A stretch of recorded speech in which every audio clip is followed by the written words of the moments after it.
Kami? Never. Hindi kami ma-withdraw. Kami magiging solid.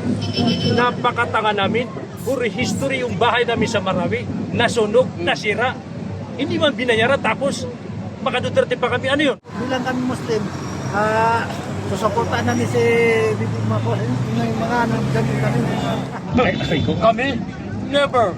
Kami mga 90% leader of the Philippines. Kamusliman. Hindi kami ma-withdraw. O sadyang fake news lang yung mga vlogger na yun na nagsasabi. Ako magaling din ako mag-vlogger. Oo. Pick yun. Sir, pwedeng magtanong, bakit po hindi kayo sumama sa kanila? Ano po ang pinaglalaban natin na hindi po kayo sumama sa mga sinasabi niyong mga tanga na umalis na po sila sa ano o Bumaklas sa suporta. Oo, yung suporta nila sa ating Pangulo. Siyempre po, ano po ba ang hinahanap mo? Nandito na tayo sa Pilipinas. O ano bang hinihintay natin? Nandito na yung mga leaders na may malaking pinag-aralan. Nakita na natin ang Pilipinas, umasinso. Huwag nating pakinggan yung mga sinasabi nila. Yung bato nila kay BBM na yung 20 pesos na rice, bakit hindi natupad? Natural, nagkaroon po tayo ng disaster. Isang ba kukunin ng 20 pesos? Walang nagawa ang presidente kasi lahat ng palay sa buong Pilipinas ay nasira po. Yan lang po. So ibig rin po mong sabihin, sir, hindi rin kayo naniniwala sa mga paratang nila na ang Pangulo ay bangag, yung mga paratang nila na gano'n. Di po kayo naniniwala? Sa totoo lang, ganito kasi yan eh. Batuhan ng mukha yun. Ha? Ano naman ang silbi ng mga ganyang bangag? Wala po tayong makukuha sa mga ganyang batuang hindi po yan maganda. Oo. So, lahat naman ng tao may mukha, may gwapo, pero nagkataon lang na si Marcos talaga, ganun talaga ang itsura ng kanyang pagmumukha. Wala tayong magawa dyan. Okay. Sir, tanong ko lang sir, ang sabi daw nila, pag ikaw ay nasa Mindanao, ay solid Duterte daw. Hindi rin po. Hindi ako naniniwala dyan. Kami magiging solid. Napakatanga namin. Puro history yung bahay namin sa Marawi. Nasunog, nasira. Hindi man binayaran tapos baka Duterte pa kami. Ano yun? Ano ako, si Raulo? Sir, ganito po. Di ba kayo po ay binabanggit niyo po yung tungkol sa Marawi kasi si Baste Duterte ay nagsalita rin po siya na kung sila daw ay makakabalik po sa gobyerno sa 2028 hawakan niya ang DND at sinasabi niya gagawin daw po niya na Marawi yung Ilocos. Ano po ang nararamdaman niyo doon since kayo po ay may sariling experience doon sa ginawa nila sa Marawi? Sa inyo po? Alam niyo po, ganito yun eh.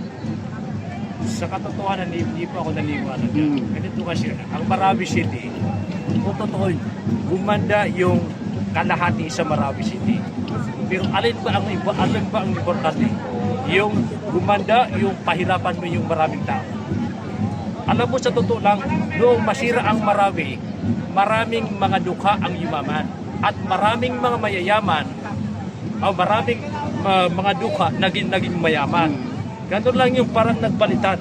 Alam mo, sa nangyari sa Marawi, yung mga taong walang kapira-pira, nagkaroon pa ng mga magagandang bahay. Sila yung nagbigyan ng pagkakataon. Sila yung umani sa sinasabi nilang na pinabibigay nila. Wala po yun. Talaga. So may pros and cons po yun, yung nangyari na yun sa Marawi. Opo. Salamat po. Okay, thank you po. Saan kayo galing sir sa? Sa Quezon City, Commonwealth Market. Quezon City, yung mga kapatid nating Muslim. Commonwealth Market, bago lang nasunog yun, di ba? Ha? Bago lang nasunog. Bago na sa Commonwealth Market. Doon sa may bagsakan. Pero okay na. Okay na yun.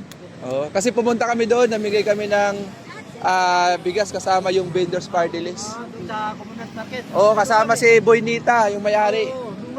Yung may-ari ng ano. Doon kami sa Commonwealth Market. Sir, bilang mga taga Mindanao, kumusta po ang pagsuporta natin kay Pangulong Bongbong Marcos? Okay pa rin sila dito sa yung mga kababayan natin sa Mindanao. Kasi sabi nila sir, lahat daw ng mga kapatid nating Muslim nag-withdraw daw ng pagsuporta kay Pangulong Bongbong Marcos. Ano masabi mo? Hindi totoo yun. Salita lang yan. Maraming nagsusuporta doon kay BBM Marcos. Yan. Ayan ang leader namin. Sa UMLP. Pero bilang kami Muslim, susuportahan namin si BBM Marcos. Yung mga nagdamit kami. Yun. So, sir, mensahe nyo po sa mga nagsasabing mga kababayan natin na kabilang bakod na naninira sa kasalukuyang administrasyon na sinasabi nilang winidraw na nga daw ninyo yung pagsuporta kay Pangulong Bongbong Marcos, yung mga katulad sa atin na taga Mindanao, kasi ako Mindanao rin ako.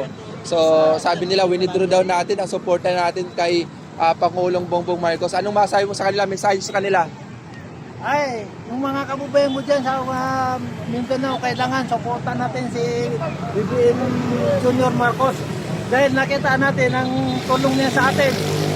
Mga kababayan natin dyan sa Mindanao, kailangan makaisa tayo kay BBM Junior Marcos. Dahil nakikita natin ang bilang suporta niya sa atin. Mabuhay si BBM Marcos! Yun. Salamat, sir. Sir, anong grupo kayo? Anong meron sa inyo? Las Piñas Chapter, MPR. Ito, MPR. Na ano ito, Marcos pa rin National Group Organization. Sir, kumusta po? Bilang isang NGO, kumusta po yung pagsuporta natin kay Pangulong Bongbong Marcos? Kami, solid. So far, so good. Okay naman. So sir, ano masasabi niyo?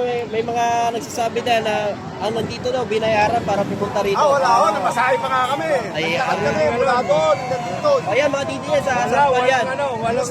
Sinusuportahan kasi namin ang administrasyon kasi para sa kapayapaan. Gusto namin yung Yes, mas para sa lahat. Yes, Gusto kami para sa kapayapaan. Yun, nandito sila para sa kapayapaan. Kasi sinusuportahan namin yung gobyerno, kung anong mandato ng gobyerno. So sir, anong mensahe nyo na may mga kababayan tayo na sinasabi nilang marami daw nag-withdraw ng pagsuporta sa administrasyon? Hindi, masasabi ko yung nag-withdraw doon, mga hindi sila Pilipino, mga sumusuporta sa gobyerno. Yun yung mga tunay na Pilipino. Yun, ibig sabihin parang pro-China sila, no? Parang yung gano'n na. Parang ano? Sir, ano masasabi niyo doon sa pahayag ni PBBM na wag nang aksayahan ang PP at sayang lang ang oras sa kanyang impeachment? Hindi. Kailangan pairalin natin ang batas. Kung ano yung mandato ng batas, sundin natin ang konstitusyon. Ayan. Doon tayo. Sa procedure pa rin, sa process pa rin. Batas tayo. Hindi naman tungkol kay BBM to, tungkol to sa batas. Yes. Kung ano yung mandato. Kahit sabihin pa ni BBM na huwag tayo sumuporta doon. Hindi. Tutuloy pa rin natin to kasi sumusuporta tayo sa batas. Konstitusyon. Constitution pa rin yun. Bilang isang Pilipino. Pero kay BBM, naniniwala kami sa kanya. Yun. Paano sir kung hindi matutuloy yung impeachment? Anong magiging ano niyo? Kung hindi ko matutuloy yung business, siyempre marami pong mga taong madidismaya. Pero ganun pa rin doon pa rin tayo sa katotohanan. Tuloy pa rin natin kung sino may kasalanan. Kung yun yung procedure na lalabas. Yun. Sa tama lang lagi. Sa tama lang. Yun, malinaw mga kabayan ha. Sir, kung matutuloy kasi ang impeachment, magsasayang lang ng oras. Kasi po, next year is election na. So, kakain ng ano yun kakain Nangyari na rin niya kay Corona noon eh. December 12 final, ba't naman yung habon eh? Si Corona noon. Siguro ba sinabing tama yun Lola, pero may meron tayong palatandaan na pwede mangyari sa bagay. Kasi meron na nangyari. Kaya sinasabi nila, pwede naman. Oo, ganun. Parang ganun din yung nangyari Saka sa sinasabi naman nila, kung mag-early vacation sila, pwede naman i-adjust yung bakasyon para matapos lang eh. Ganun lang naman ang Basta nasa katotohanan lang. Basta ang stand nyo, tuloy ang impeachment. Sundin ang batas. Oo, yun lang nasa Sila po mga Wala tayo kababayan. lalakot pa. Kung ano yung Support sila kay naging BBM, proseso, yung nung sinabi araw ni pa BBM hanggang na ngayon. Huwag natin pagkuhin pa. wag nang Yun.